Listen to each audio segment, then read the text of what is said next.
Dinas Pemuda dan Olahraga atau Dispora Kota Makassar menggelar pemilihan Duta Pemuda. Ini dilakukan untuk mencari bakat pemuda yang kreatif dalam mensukseskan program Lorong Wisata atau Longwis. Pemilihan Duta Pemuda merupakan rangkaian dari Millennial Festival, di mana tahun ini mengangkat tema lokal talent khususnya di Kota Makassar. Kabid Pemberdayaan Pemuda Dispora Makassar, Muhammad Dasisyara Dahyar mengatakan, hingga saat ini ada 30 orang yang sedang mengikuti seleksi Dispora Makassar. Mereka terdiri dari laki-laki dan wanita. Selain itu, peserta akan mendapat pembekalan dari sejumlah pemateri di bidangnya. Ini menjadi bekal penting bagi mereka yang akan menjadi duta pemuda.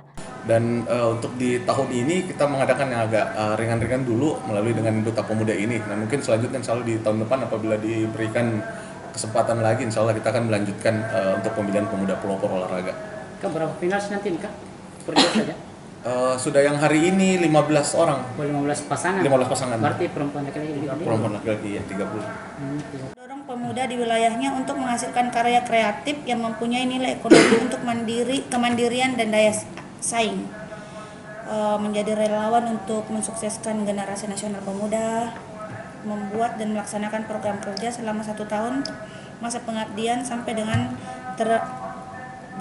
terpilihnya pemuda tahun 2022.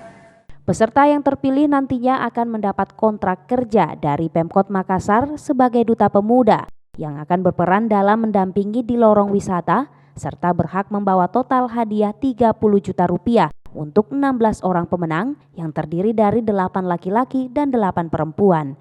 Ira, Fajar TV dan Fajar Radio melaporkan.